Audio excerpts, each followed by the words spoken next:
Economy से जुड़ी एक खबर आपके सामने रखते हैं। स्टेट बैंक की मॉनेटरी पॉलिसी का ऐलान सामने आया है। शरह सूद में 15 बेसिस पॉइंट्स कमी कर दी गई है। नई शरह सूद 11% से कम होकर 10.5% पर आ गई है। जबकि इस हवाले से अगर हम बात करें बिजनेस सेक्टर इसे मज़ीद कम करते हुए इसका मुतालबा करें कि इसे सिंगल डिजिट में लाया जाए। दूसरी जानिब IMF ने मौजूदा मॉनेटरी पॉलिसी को जारी रखने पर जोर दिया ताकि अफरात ज़र को काबू और शरह मुबादला को मुस्तहकम रखा जा सके। अब ये जो हम देख रहे हैं इंटरेस्ट रेट जो है मज़ीद इसमें कितनी गुंजाइश थी और इससे मज़ीद जुड़े हुए सवालात हारून शरीफ साहब से हम उनके सामने रखते हैं। इकोनॉमी एक्सपर्ट हैं। Thank you so much for your time sir. ये जो स्टेट बैंक की हम देख रहे हैं कि 15 बेसिस पॉइंट्स की कमी आप समझते हैं कि सफिशेंट है टू स्टिमुलेट इन्वेस्टमेंट, प्रोडक्शन और एक्सपोर्ट्स, या आप समझते हैं कि मज़ीद गुंजाइश थी और इनको करना चाहिए था इससे ज़्यादा अभी हालात देखते हुए? जी, हमने जैसे आपने कहा हम एक IMF के प्रोग्राम में हैं और IMF के प्रोग्राम के अंदर ट्री पॉलिसी टाइट रहती है, रिलैक्स नहीं होती। रिलैक्स का मतलब ये है कि आप मॉनेटरी पॉलिसी में इंटरेस्ट रेट को नीचे ले जाएं खासा, ताकि मनी सप्लाई बढ़ जाए और इकोनॉमी के अंदर ज़्यादा पैसा आना शुरू हो जाए। IMF जो है वो डिमांड को कंप्रेस करता है और कहता है कि आप कॉशियस रहें और आप कंट्रोल रखें और इनका इन्फ्लेशन टारगेटिंग ऑब्जेक्टिव है। अब ये एक ट्रेड ऑफ है सियासी हर मुल्क के लिए कि आया वो टाइट मॉनेटरी पोजीशन और स्टेबलाइजेशन पे रहें या वो इकोनॉमिक ग्रोथ की तरफ चलें और बिजनेसेस को एक स्पेस क्रिएट करें। पाकिस्तान के अंदर 2-3 तरह के जो अवामिल हैं इंटरेस्ट रेट से लिंक्ड, वो समझने चाहिए कि ये जो 50 बेसिस पॉइंट कम हुए 0.5%, इसका बेनिफिशरी कौन है?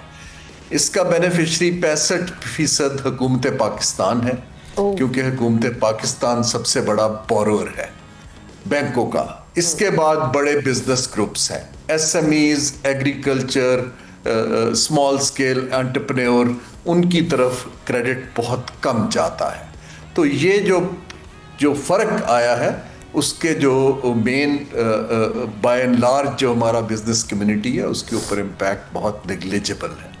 जहाँ तक ट्रेडर्स का ताल्लुक है, ट्रेडर्स शॉर्ट टर्म बोरो करते हैं लेकिन वो ज़्यादातर इंपोर्ट के लिए करते हैं, LCs खोलनी है, उसका एज सच डिमांड को तो वो मीट करते हैं, लेकिन इकोनॉमी के अंदर प्रोडक्शन और प्रोडक्टिविटी की जो आपने बात की उसका ट्रेडर से डायरेक्टली लिंक नहीं होता है अनलेस के ट्रेडर एक्सपोर्ट कर रहा हो।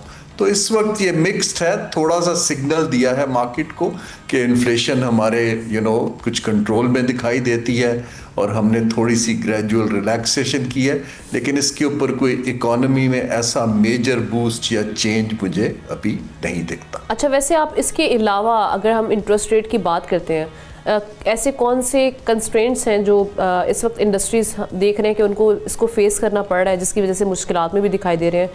उसमें IMF की शराइत कितनी है? क्योंकि हम देखते हैं कि गवर्नमेंट ने जब भी कोई चीज़ जहाँ पे लैप्सेस होते हैं तो वो IMF पे डाल दी जाती है कि IMF की कंडीशंस ऐसी सख्त हैं जिसकी वजह से हम उस तरह से परफॉर्म नहीं कर पा रहे या उस तरीके का रिलीफ नहीं दे पा रहे। जी, इसमें कुछ हद तक दुरुस्त है लेकिन ज़्यादातर दुरुस्त नहीं है, क्योंकि पॉलिसीज़ तो आपने बनानी है। देखिए IMF क्या कहता है? IMF कहता है कि आप इकॉनमी को डिस्टॉर्ट ना करें, आप अनड्यूज सब्सिडीज ना दीजिए, आप फिस्कल मैनेजमेंट के अंदर पैसों को ज़रा ट्रांसपेरेंट और एफिशिएंट तरीके से चलाइए।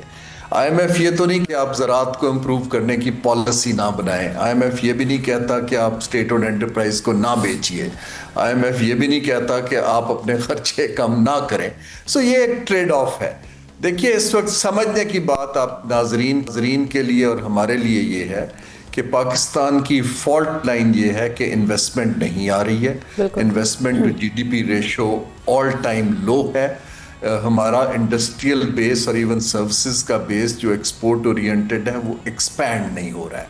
अब उसके बैरियर्स क्या है? इंटरेस्ट रेट उसका एक छोटा सा एलिमेंट है, लेकिन हमें तो कॉस्ट ऑफ डूइंग बिजनेस को अपने कंपेटिटर्स के साथ मैच करना है कि हमारी कॉस्ट ऑफ डूइंग बिजनेस उनसे कम होगी तो लोग यहाँ देखेंगे ना। अगर बिजली सस्ती होगी, ज़मीन सस्ती होगी, इदारों की रेगुलेटरी कॉस्ट कम होगी, ये जो खाली कह देना कि इंटरेस्ट रेट चेंज करने से अचानक इन्वेस्टमेंट आ जाएगी और एक्सपेंशन होगी, ये गलत है। दूसरा, हमारे पास डेवलपमेंट बैंक नहीं है जो प्रोजेक्ट फाइनेंस करें। सो ये एक ओवरऑल इनको करना पड़ेगा, एक मैसिव रीस्ट्रक्चरिंग ऑफ पॉलिसी। ये छोटा मोटा कट पेस्ट से इधर से कर दें या कोई एक इंटरवेंशन कर दें और उसको पॉपुलिस्ट इश्तिहारबाजी कर दें, इससे इस वक्त मुल्क को एक इंडस्ट्री की एक्सपेंशन मुश्किल दिखा। और अभी जो इंटरेस्ट रेट का इम्पैक्ट की बात कर रहे हैं कि इसका फ़ायदा बड़े बिजनेसेस को हमें दिखाई देता है, स्मॉल स्केल या मीडियम स्केल जो बिजनेसेस हैं उसको इंटरेस्ट रेट का उस तरह से फ़ायदा नहीं हो पाता, वो सस्ती कर्जा फराहमी की अगर हम बात करें वो नहीं पहुंच पाती। उसमें रुकावटें आप क्या देखते हैं और उसके लिए क्या करना पड़ेगा? क्या ऐसी पॉलिसीज गवर्नमेंट को बनानी चाहिए कि वो इंश्योर करे कि इन तक भी फ़ायदा हो? जी, सबसे पहले तो गवर्नमेंट को अपनी बोरोइंग कम करनी चाहिए। अगर गवर्नमेंट जो है वो सारे बैंकों से कर्ज लेती रहेगी सॉवरेन गारंटी पे, तो बैंक के लिए तो बड़ी आसानी है, वो उनको पैसा देंगे और कमाएंगे। अभी तो यही हो रहा है कि 65-70% गवर्नमेंट को चला जाता है। तो पहली पॉलिसी शिफ्ट ये है कि कहते हैं इकोनॉमिक्स में कि मार्केट को क्राउड आउट ना करें, आप अपना कोई 10-15% बोरो करें। दूसरा, आप स्टॉक मार्केट इतनी अच्छी जा रही है, बॉन्ड फ्लोट करें। There are other ways to raise money. Banking sector को आप मार्केट की तरफ जाने दें, दैट्स नंबर 1।